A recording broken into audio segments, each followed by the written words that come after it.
Bismillahirrahmanirrahim.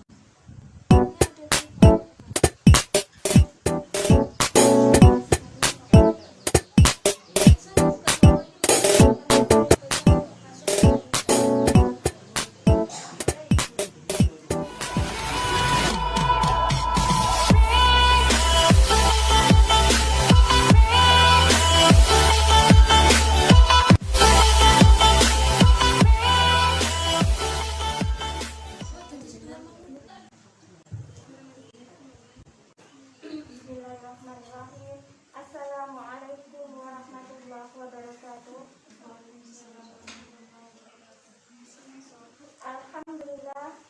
Alhamdulillah rabbil alamin. Wa bihi nasta'in ala umuri dunya waddin. Wassalatu wassalamu ala asrafil anbiya'i wal mursalin wa ala alihi wa ashabihi ajma'in. Asyhadu an la ilaha illallah wahdahu la syarika lah wa asyhadu anna Muhammadan abduhu wa rasuluhu la nabiyya ba'dahu. Alhamdulillah, puji syukur kita haturkan kepada Allah Subhanahu wa taala yang mana pada siang hari ini kita diberikan kesempatan untuk pertemuan virtual dalam kegiatan kelompok 19 kelompok Yupela KKN MDR 2020 Institut Pesantren Matlani Unsalah dalam keadaan sehat tanpa kurang suatu apapun. Salam dan sholawat semoga senantiasa tercurah kepada baginda junjungan kita Nabi Agung Muhammad Sallallahu Alaihi Wasallam yang senantiasa kita nantikan syafaatnya nanti di yaumul qiyamah. Yang saya hormati Bapak Rektor Institut Pesantren Matlani Unsalah, Bapak Abdul Ghaffar Razin, MED. Yang saya hormati para jajaran, para dosen, para siswitas Institut Pesantren Matlani Unsalah yang saya hormati. Yang saya hormati Ibu dosen pemimpin lapangan Siti Aisyah yang saya hormati. Yang saya hormati beliau Bapak Haji Bapak Haji Mustafa dari Pondok Pesantren Bani Muslim Pati. Alhamdulillah, pada kesempatan kali ini saya sebagai moderator akan membimbing jalannya acara pada pengajian dari siang kali ini dengan tema Rahasia Kanjeng Nabi Muhammad Sallallahu Alaihi Wasallam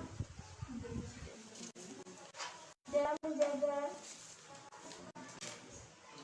kesehatan. Sebelum acara berlangsung, marilah kita buka dengan bacaan suratul Fatihah. Alamiyatus Sholihah Al-Fatihah.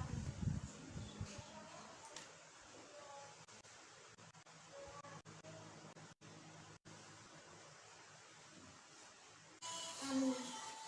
Semoga dengan pembacaan suratul Fatihah dapat memperlancar jalannya acara dan memberikan manfaat kepada kita semua. Amin. Allahumma amin.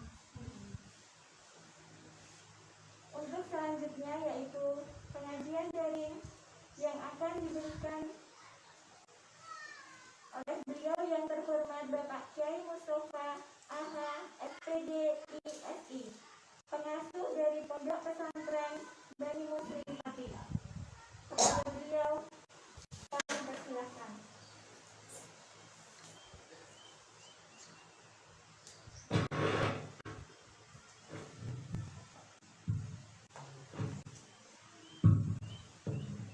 Assalamualaikum warahmatullahi wabarakatuh.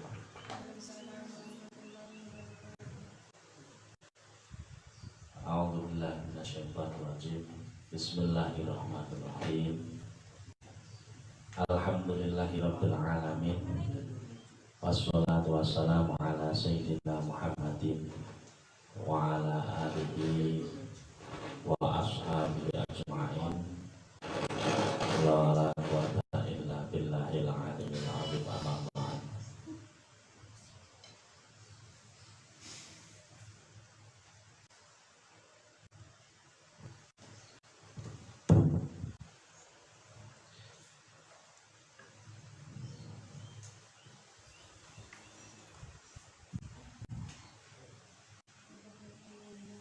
yang saya hormati dan yang saya banggakan, adik-adik dari Institut Pesantren Nurul Falah yang pada kesempatan ini sedang melaksanakan program KKN untuk kelompok 19. Semoga dengan terlaksananya kegiatan ini, Allah Subhanahu wa Ta'ala senantiasa memberikan ridho dan senantiasa memberikan ilmu yang bermanfaat, sehingga kita dapat mengambil hikmah faedah daripada ilmu yang kita dapatkan hari ini. Amin ya rabbal alamin. Pada kesempatan kali ini kita bersama-sama mau mengkaji tentang rahasia Rasulullah dalam menjaga kesehatan. Kesehatan menurut pandangan agama itu sangat penting sekali. Bahkan menjaga kesehatan itu adalah hukumnya wajib bagi kita. Ada sebuah pepatah atau makalah yang memberikan inspirasi pada kita semua, yaitu al-wiqayah khairum minal ilaj, yang artinya bahwa mencegah itu lebih baik daripada pengobatan. Kalau kita lihat makna mencegah, itu berarti memelihara kesehatan ini lebih penting. Bagaimana Rasulullah sendiri itu memelihara kesehatan dalam kehidupannya. Nah, ini yang menjadi bahasan kita pada kesempatan kali ini. Karena setiap kali kita berdoa, tentunya sehat tidak sekedar sehat, akan tetapi muncullah istilah yang namanya afiat. Sehat berarti sekedar tidak sehat, tapi muncullah yang namanya afiat. Tanpa afiat, maka fungsi dari kesehatan kita itu tidak berarti. Kenapa? Karena sehat ini adalah fisik kita. Sehat itu adalah fisik kita. Seperti mata kita sehat, telinga kita sehat, badan kita sehat, itu adalah unsur fisik kita atau jasmani kita. Namun afiat ini mengandung makna fungsi dari apa yang ada pada diri kita. Mata berfungsi bisa melihat. Nah, afiatnya adalah melihat sesuatu yang baik. Nah, ini objek-objek yang baik, bukan objek-objek yang terlarang. Ini namanya afiat. Kalau orang Jawa itu mengartikan sehat walafiat ini adalah dengan kalimat seger warasan. Seger warasan. Nah, ini sing biasanya wong Jawa nyebut seperti itu. Seger warasan. Nah, kewarasan inilah yang namanya afiat. Kalau hanya seger saja, maka dalam organ tubuh kita itu tidak mengandung makna kebaikan. Nah, agar organ yang diberikan Allah Subhanahu wa Ta'ala yang berupa mata, hidung, telinga, kaki, tangan, dan seluruh organ tubuh ini bisa bermakna dan mengandung kebaikan, maka muncullah yang namanya afiat. Afiat. Lah kehadiran agama itu mempunyai tujuan pokok dalam mengatur kehidupan dan perhidupan manusia.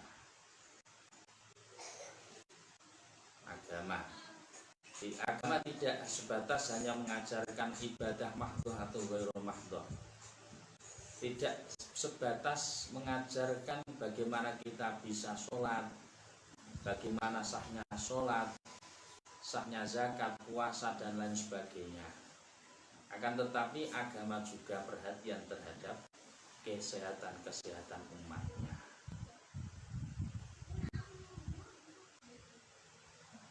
Untuk itu tentunya ada 3 hal yang nantinya kita akan bahas mengenai kesehatan, yaitu kesehatan jiwa, akal, dan jasmani. Ini yang kaitannya dengan kesehatan. Kalau kesehatan keuangan kita sudah bisa memprediksi. Uang kesehatan keuangan itu yang bagaimana kita sudah memprediksi. Kesehatan keturunan, bahkan kesehatan penghasilan, itu tergantung pada diri kita masing-masing. Tapi kalau kesehatan jiwa, akal, dan jasmani, unsur manusia itu kan ada 5 unsur manusia. Ini pasti ada pada diri manusia. Yang pertama adalah roh. Yang kedua adalah akal. Yang ketiga adalah jasmani. Yang keempat adalah jiwa. Yang kelima adalah hati. Ini unsur manusia. Dan setiap manusia itu pasti mempunyai 5 unsur tersebut. Dan 5 unsur ini harus membutuhkan asupan yang stabil, yang seimbang. Contoh roh kita, asupannya apa kira-kira? Roh itu. Kalau jasmani sudah jelas, asupannya adalah nasi, sayur mayur, 4 sehat 5 sempurna, seperti itu. Tapi kalau roh kita asupannya adalah zikir kepada Allah Subhanahu wa Ta'ala. Agar roh ini bisa semi kembali, bisa subur, perlu adanya asupan yang berupa zikrullah. Sekarang yang kedua, akal. Akal juga sebuah unsur yang ada pada manusia, perlu asupan juga. Asupan akal itu apa? Ya ilmu pengetahuan. Makanya dalam Al-Quran itu ada istilah afala tangdurun, afala tatafakkarun, dan lain sebagainya. Karena kelemahan manusia itu diberikan akal, namun manusia sedikit sekali mau berangan-angan. Manusia sedikit sekali mau berpikir atau tafakur, sedikit sekali. Manusia hanya berpikir pada apa yang realita yang ada pada di depannya. Biasanya manusia seperti itu. Manusia hanya berpikir realita yang ada pada depannya. Sing ono ning ngarepe iki lho sing dipikir dhisik. Itu biasanya menungso. Biasanya musuh. Makanya ini merupakan kesalahan kita. Sehingga Indonesia ini tidak maju-maju karena apa? Kita itu seringkali tidak mau menggunakan pikiran kita untuk mengembangkan ilmu pengetahuan dan teknologi. Contoh, kita ini ada jurusan apa? PAUD, PAUD, betul? PIAUD. Ada yang jurusan perbankan syariah, ada yang jurusan apa lagi. Ini mungkin yang menjadi fokus pendidikan kita hanyalah yang ada pada jurusan kita. Kita tidak mau mengembangkan khasanah keilmuan yang lain, tidak. Ya inilah yang menjadi kelemahan kita. Sehingga Indonesia tidak tidak maju-maju karena yaitu keterbelakangan terus terhadap khazanah keilmuan, karena kita hanya fokus pada jurusan yang ada di depan mata kita. Ini akal. Yang ketiga adalah jasmani. Tentunya jasmani ini membutuhkan asupan 4 sehat 5 sempurna. Nah, ini saya kira cukup. Karena apa? Nah, dilihat jasmani kan seger-seger ya, seger-seger. Kalau dikatakan masa pertumbuhan ya tidak, masa perkembangan juga tidak. Nah, otomatis sudah terpenuhi asupan gizinya, jasmaninya. Yang ketiga, yang keempat adalah jiwa kita. Kalau jiwa ini, kalau orang Jawa itu menyebutnya dengan apa? Orang Jawa jiwa menyebutnya dengan apa? Sukmo. Nah, sukmo. Sekarang kalau kita tidur itu yang hidup apanya? Orang tidur itu hidup apa mati? Mati. Kalau mati jelas tidak bisa bangun lagi. Nah, orang tidur itu sebetulnya sukmanya yang kelencerkan dinding. Tapi sebetulnya akalnya masih, rohnya juga masih. Yang menjadi sumber kehidupan manusia adalah roh manusia. Nah, ini yang menjadi permasalahan adalah sukma kita. Mulane kadang awake dhewe ngipi, blayu-blayu kertang itu kesel. Awake dhewe ngipi tukaran, tangi turu dadi gondu. Masalah sukmone jiwa. Kalau dalam bahasa Qur'annya adalah nafsu. Nah, nafsu ini ada beberapa macam. Nah, kita menghendaki nafsu yang mana? Nafsu. Nah, nafsu ini didorong oleh keinginan kita. Keinginan. Nah, keinginan manusia itu ada 2, keinginan positif dan negatif. Kalau dalam Al-Quran itu fa'alhamaha fujuraha wa taqwaha. Allah mengilhamkan sebuah nafsu ini ada yang mana fujuraha. Fujuraha itu adalah nafsu yang lancur. Wa taqwaha, nafsu yang takut kepada Allah Subhanahu wa taala. Nah, inilah yang namanya nafsu yang kita harapkan. Nafsu yang kita harapkan, nafsu yang membimbing kita untuk selalu mendekatkan diri kepada Allah Subhanahu wa taala. Nafsu yang takwa. Kalau dalam Al-Qur'an, ya ayyatuhan nafsul mutmainnah irji'i ila rabbiki radiyatan mardiyah fadkhuli fi ibadi wadkhuli jannati. Dari nafsu atau jiwa yang tenang. Artinya nafsu itu bukan didominasi oleh kejelekan atau keburukan, bukan. Nafsu ini tinggal kita. Mau kita arahkan kemana? Mau kita gulawentah untuk kebaikan atau kita gulawentah untuk keburukan. Itu tergantung pada diri kita. Tapi hakikatnya nafsu itu adalah inna nafsa la'ammaratun bisu. Nafsu itu pada hakikatnya mengajak kepada keburukan. Nah, itu nafsu yang menguasai jiwa kita, yang menguasai diri kita, sehingga kita sulit untuk menerima sebuah kebenaran dari Allah Subhanahu wa taala. Itu nafsu.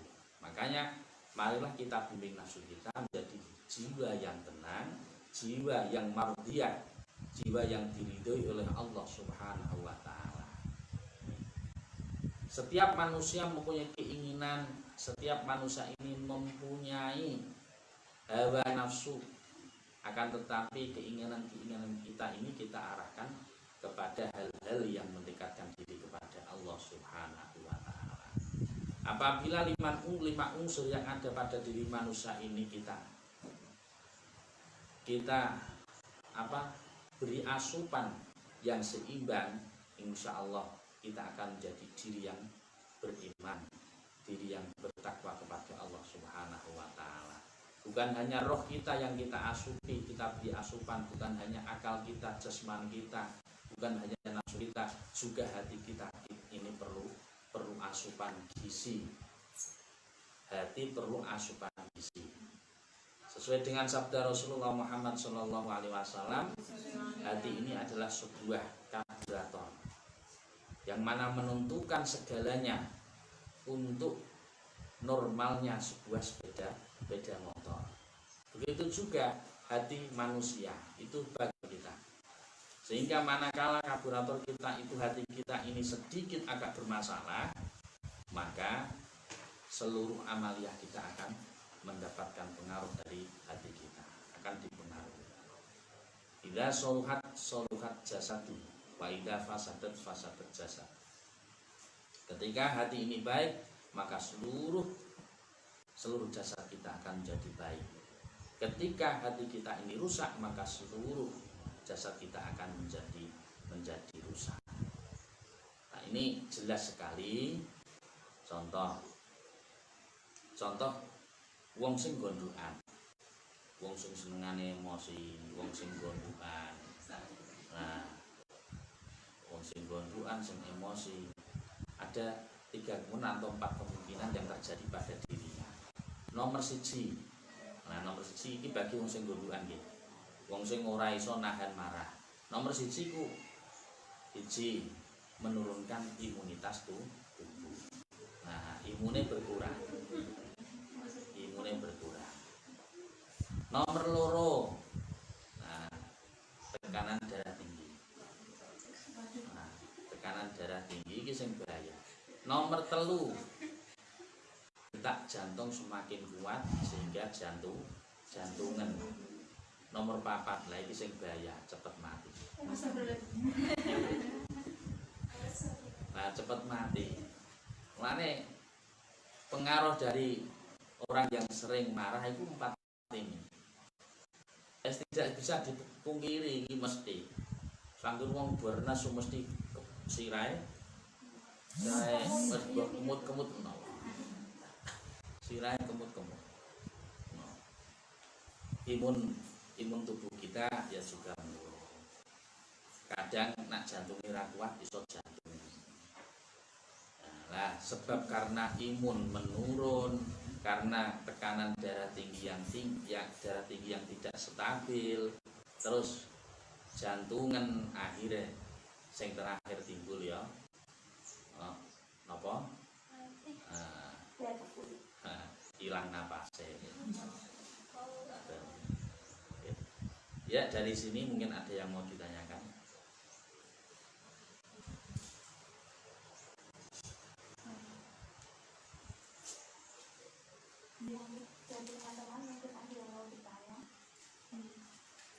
Saya mau membayai hasil tambahan. Ya, monggo. Cara menipiskan amarah itu sendiri itu harus seperti apa? Kalau seandainya kita hanya berdoa dari sembari murid, mesti muga-muga amarah itu tidak. Kadang kita kan buatan sakit, terus langkah apa yang sebaiknya diambil? Ya, satu pertanyaan, mungkin ada lagi atau bisa langsung dijawab ya. Oke, ini pertanyaan yang bagus. Sebab kok mati terus takut. Mengelola emosi. Nah, manajemen stres itu. Manajemen stres. Nah, menggah apa yang diajarkan oleh Rasulullah untuk mengelola atau manajemen stres ini? Syaratnya adalah 1, tawakal kepada Allah Subhanahu wa taala. Nomor 1. Ini untuk mengelola agar kita tidak marah, 1 adalah tawakal kepada Allah Subhanahu wa taala. Kita yakin bahwa segala sesuatunya itu dari Allah Subhanahu wa taala. Tidak mungkin kehendak Allah ini turun tanpa adanya qada Allah. Takdir itu didahului oleh qada. Jadi segala sesuatu yang terjadi pada saat ini adalah merupakan kehendak Allah Subhanahu wa taala. Sebagaimana pertemuan hari ini merupakan takdir Allah. Dan sebelumnya sudah dikodok oleh Allah, sudah diputuskan oleh Allah Subhanahu wa taala, sehingga keputusan itu ditentukan hari ini. Namanya takdir. Makanya dalam manajemen stres, yang pertama adalah tawakal yang menjadi penentu utama untuk bisa menurunkan gejala-gejala kemarahan itu. Sehingga Rasulullah sendiri itu sangat prihatin sekali terhadap orang-orang yang sering marah. Lata hudub. Sampai 3 kali beliau itu mengatakan seperti itu, karena saking bahayanya pemarah ini. 3 kali. Kalau kalian ingin masuk surga, lata hudub. Ojo nesunan. Sampai 3 kali. Ini adalah kunci masuk surga. Tidak ada ahli surga itu yang pemarah, tidak ada. Ciri-ciri ahli surga adalah yang banyak mesem, bukan orang yang banyak buyune, tapi banyak mesem. Sehingga ini pertama, tawakal pada Allah Subhanahu wa taala untuk bisa menetralisir kemarahan kita. Terus yang kedua, biasanya orang yang sering marah ini itu karena banyak masalah. Karena ditentukan pertama itu banyak masalah. Yang kedua bisa karena keadaan psikologis kita sendiri.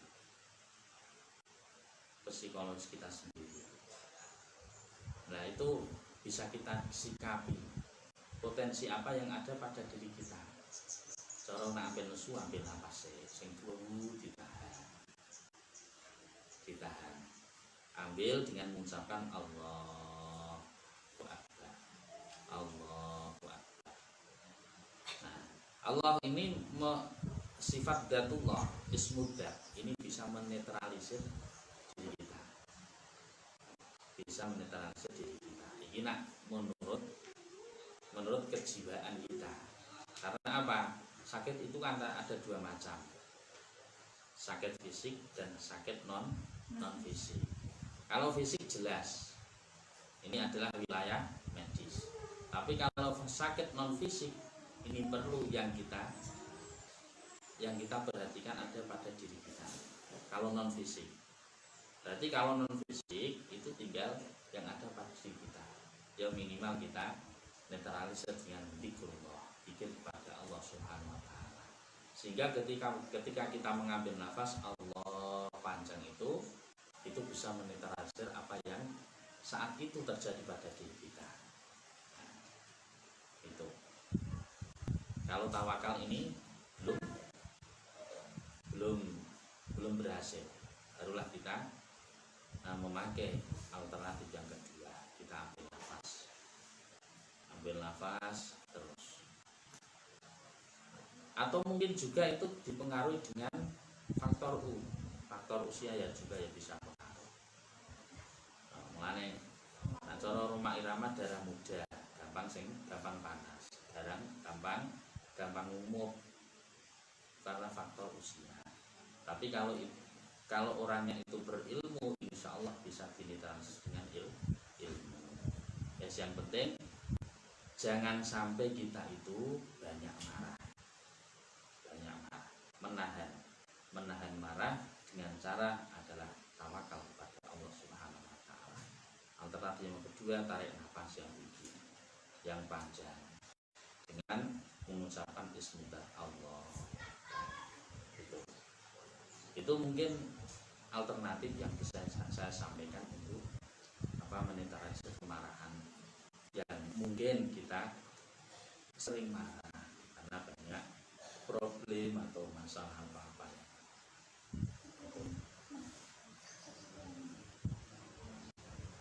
Ada lagi monggo.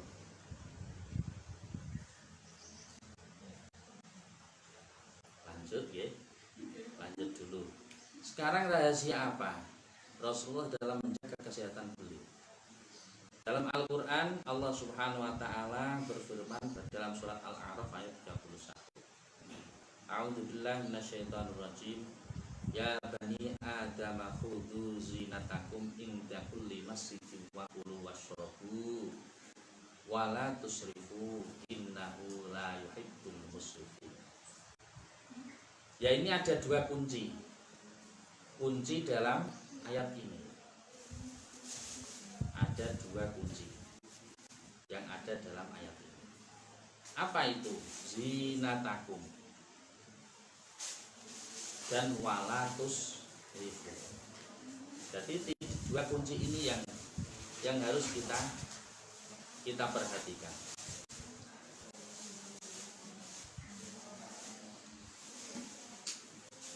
Sekarang ya bani Adam hudu zinatakum inda kulli masjidin. Hai anak Adam, pakailah pakaianmu yang indah di setiap memasuki masjid. Artinya zinatakum ini bukan berarti yang baru. Pakaian yang baru masih ada baunya baru. Nah, barangnya baru, baunya baru. Terus apa? Desainnya baru, modelnya baru, tidak.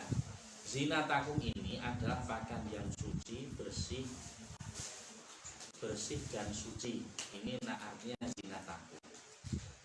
Makanya Allah Subhanahu wa taala, pakailah pakaianmu yang indah di setiap memasuki masjid.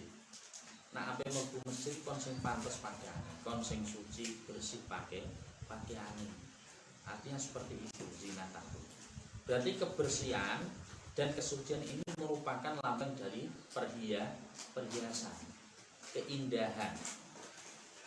Kalau kita lihat program PKK itu ada keindahan, ada kebersihan. Sebenarnya kebersihan dan kesucian itu sudah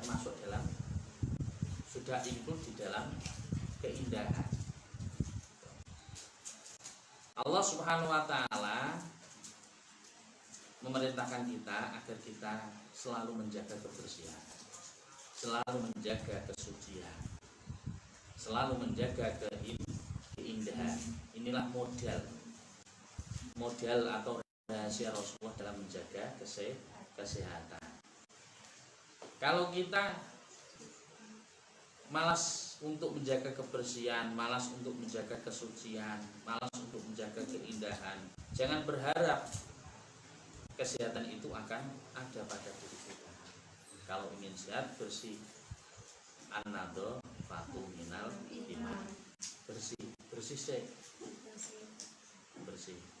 itu. Yang kedua, kata yang kedua adalah wala tusrifu. Janganlah berlebihan. Apapun itu, kita tidak boleh berlebihan. Ini kunci pertama. Kunci kedua, makan jangan berlebihan, minum juga jangan berlebihan. Jangan berlebihan. Ini pola makan kita. Makanya dalam sebuah hadis, berhentilah makan sebelum kenyang. Kon mandek sadurunge wareg. Lah cirine wong wareg iki piye nak cara Jawa sangger glegeken ya. Curine wong Jawa. Angger wis glegeken itu nak glegeken masuk angin itu. Mangan kok glegeken berarti cirine wong Jawa wis wareg. Karena ini sebagai standarisasi wong Jawa di standar. Standare iku mau nak wis glegeken berarti wareg. Oh, aja diterusno. Menjaga pola makan yang ada pada diri kita. Kulu wasrobu wala tusrifu innahu la yuhibbul musrifin. Bahkan Imam Bukhari itu mengatakan, makanlah sesukamu dan berpakaianlah sesukamu selagi kau hindari dua perkara, yaitu berlebih-lebihan dan sombong. Ini menurut Imam Bukhari itu mengatakan demikian. Ngombe sakarepmu, mangan sakarepmu, ning hindari rong perkara. Nomor 1 berlebihan, nomor 2 sombong. Insyaallah awake dhewe iki akan terjaga kesehatan. Ini kajian dari Imam Bukhari seperti itu. Sebagaimana Ibnu Abbas juga seperti itu, mengatakan seperti itu untuk menjaga kesehatan kita. Sedangkan dalam kitab tafsir yang lain, khususnya dalam kitab tafsir Misbah, disebutkan bahwa makna wakulu wasrobu walatusrifu, yang artinya adalah makanlah makanan yang halal, enak, bermanfaat, lagi bergizi, berdampak baik, serta minumlah apa saja yang kamu sukai, dan minumlah sesukamu, asalkan tidak minuman-minuman yang memabukkan. Ini menurut tafsir Al-Misbah. Asalkan itu minuman tidak memabukkan. Kalau memabukkan kan sedikit banyak itu diharamkan oleh Allah Subhanahu wa Ta'ala. Kalau itu memabukkan.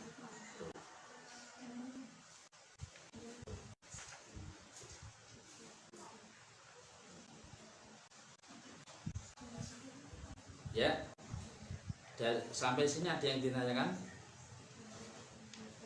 Kalau tidak ada kita lanjutkan. Sekarang apa? Apa yang harus kita jauhi agar kesehatan itu sesuai dengan ajaran Rasulullah Muhammad SAW? Nah, ini ada sesuatu atau hal-hal yang bertentangan dengan nilai-nilai Islam. Jadi kalau kita tadi kasih seperti itu, ya, kita simpulkan bahwa perbuatan-perbuatan yang bertentangan dengan nilai-nilai Islam, ajaran Islam, pertama adalah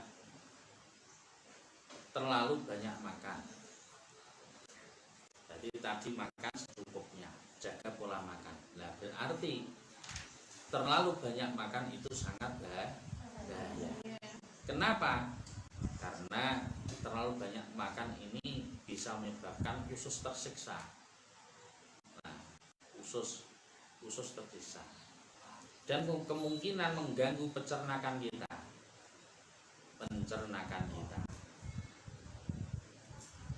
Gitu. Sehingga kalau usus ini tersiksa dan itu akhirnya mengganggu pencernaan, maka timbul macam-macam penyakit. Ono sing diarani asam lambung, ono sing diarani usus buntu dan sebagainya. Padahal faktor utama kesehatan manusia itu pada usus. Selama usus itu lancar, baik, bagus, maka kesehatan itu insya Allah akan selalu ada pada kita.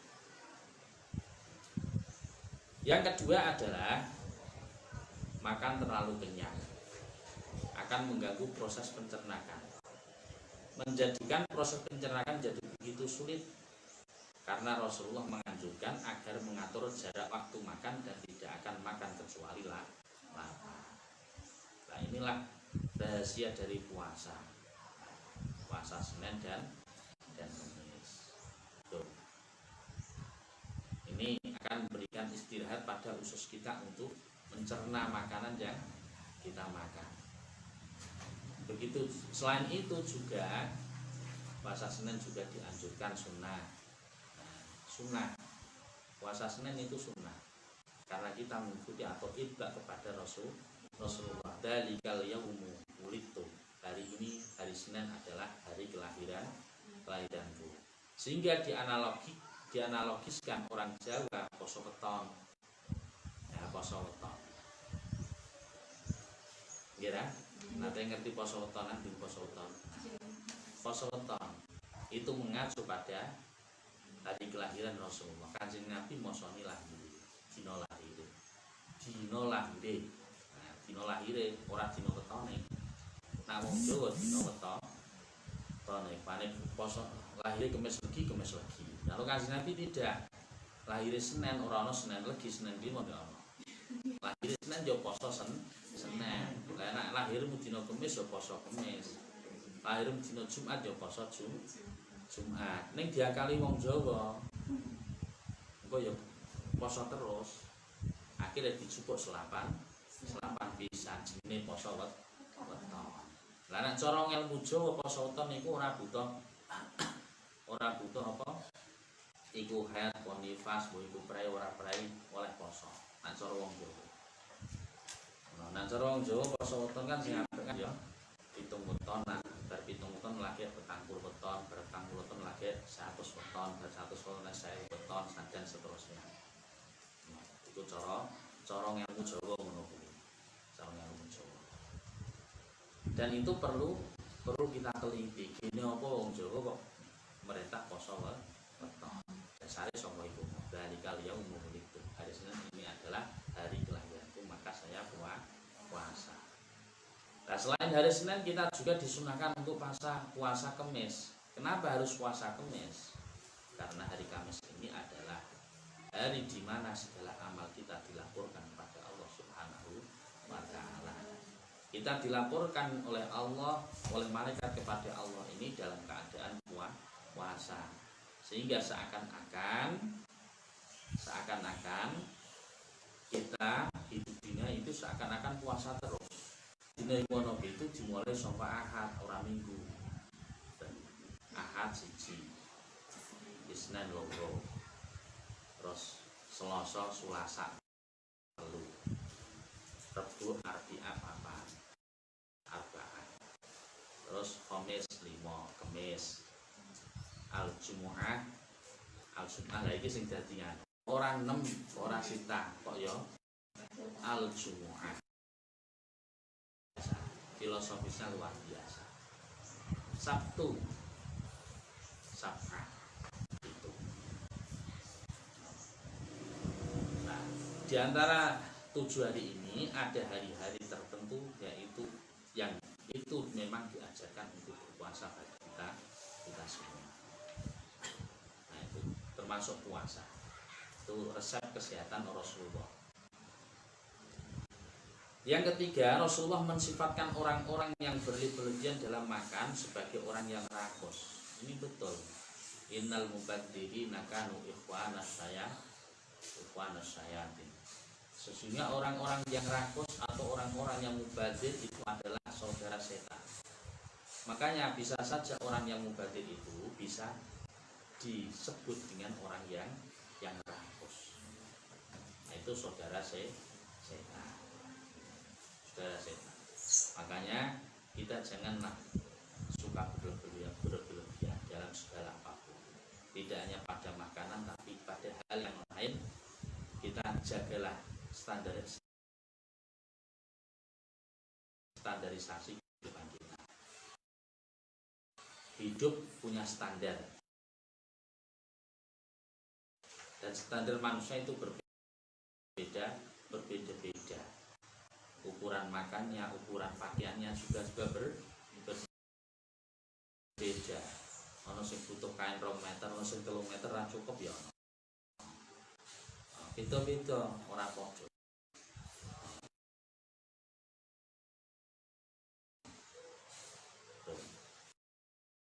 Yang keempat, Islam tidak menyukai orang yang gemar membusungkan perutnya dan buncit lagi sing dadi masalah. Membusungkan dan buncit. Terus bagaimana? Lah jangan kita artikan kalau orang-orang yang buncit perutnya dan busung perutnya itu termasuk orang-orang yang tidak disebut oleh Rasulullah. Tidak seperti itu. Yaitu kembalinya kepada sifat yang rakus itu tadi. Sifat yang rakus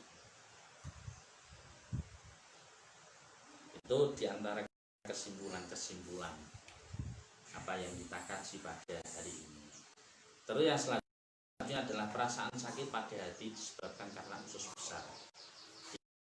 Dikacau balaukan oleh makanan di mana ia tidak mampu mencernanya dengan baik. Nah, sakit hati, orang yang sakit hatinya, orang yang suka berperasaan tidak baik, atau orang yang sering gondokan. Nah, ini mungkin saja bisa disebabkan karena terlalu banyak makan.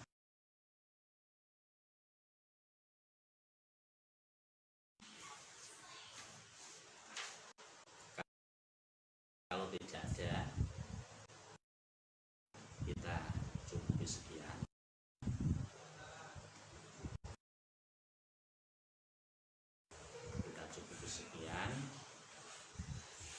semoga dengan apa yang kita bahas, kita kaji pada hari ini mengenai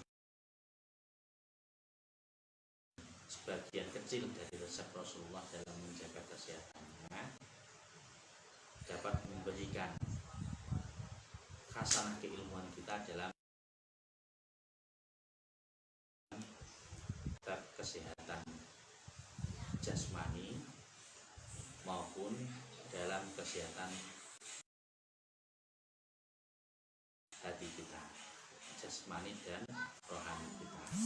Kalau dalam ilmu kedokteran, sehat itu hanya 3, sehat jasmani, sehat masyarakat, dan sehat lingkungan. Tapi kalau dalam Islam tidak itu. Dalam Islam sehat itu ada 3, jiwa, akal, dan jasmani. Jiwa sehat, akal sehat, jasmani juga sehat. Al-aqus salim fi jismis salim. Akal yang sehat terdapat jiwa yang. Dari beberapa sudut pandang,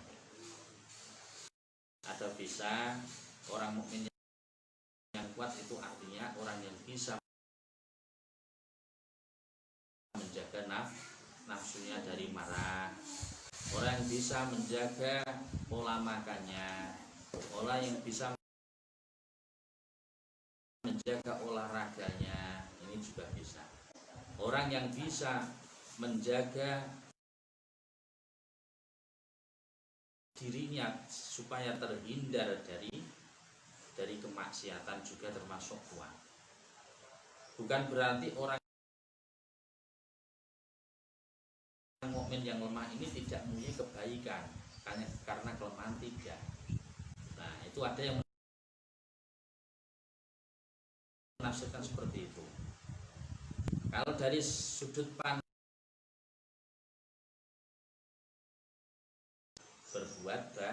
berbuat baik, sehingga orang mukmin yang lemah ini berpeluang untuk menjadi orang mukmin yang kuat.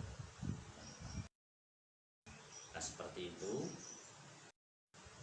Nah, tetap jaga kesehatan,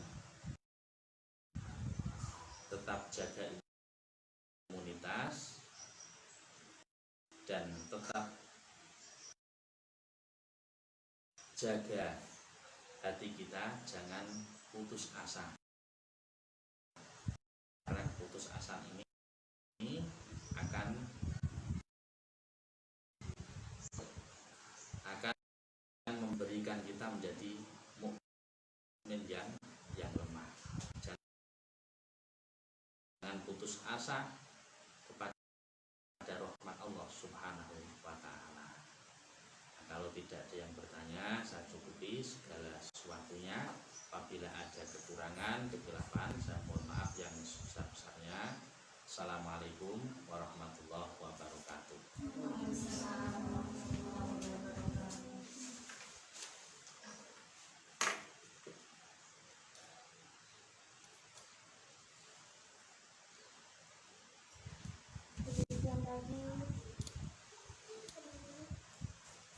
Demikian tadi kajian kita pada siang hari ini dengan tema rahasia Kanjeng Nabi Muhammad SAW dalam menjaga kesehatannya.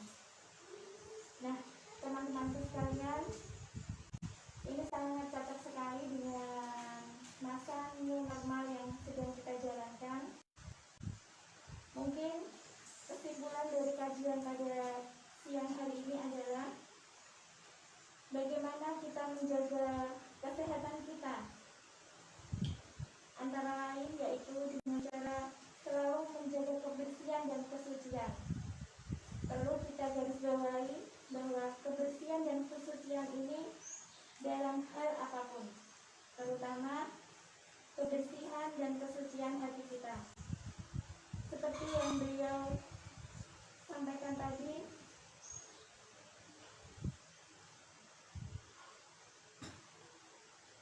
bagaimana cara Islam memandang kebersihan dan kesucian kesucian itu. Nah, kita lihat di sekeliling kita, kita tanamkan kebersihan dan kesucian itu dari diri kita sendiri, kemudian untuk orang-orang sekitar kita yang kita cintai. Yang kedua yaitu jangan berlebihan dalam hal apapun, karena Allah Subhanahu wa Ta'ala sangat tidak menyukai yang berlebih-lebihan, baik itu dalam hal makanan, dalam minuman, dan dalam berpakaian. Dan yang harus kita jauhi adalah tingkatkan iman dan kita tingkatkan imun kita agar kita senantiasa sehat dan tercegah dari virus COVID-19. Amin ya rabbal alamin. Mencegah lebih baik daripada mengobati. Sekali lagi, dari kelompok New Era KKN MDR 2020, kami berpesan bahwa sakit tidak bisa kita wakilkan dan sehat kita tidak bisa kita pinjamkan. Karena itu, jagalah kesehatan kita selagi kita diberikan kesehatan oleh Allah Subhanahu wa Ta'ala. Semoga kita senantiasa dilindungi oleh Allah dan senantiasa diberikan kesehatan sehingga kita bisa bermanfaat untuk diri kita sendiri, untuk keluarga kita, dan untuk masyarakat sekitar kita. Demikian kajian pada siang hari ini. Saya moderator Siti Masilah dari Prodi Pendidikan Anak Usia Dini Institut Pesantren Maqaliul Falah beserta rekan-rekan kami mengucapkan terima kasih yang sebesar-besarnya kepada beliau Bapak Kiai Haji Mustafa SPG SI dan kepada teman-teman, terima kasih atas partisipasinya. Apabila ada kesalahan, saya mohon maaf yang sebesar-besarnya. Wabillahi taufiq wal hidayah. Wassalamualaikum warahmatullahi wabarakatuh.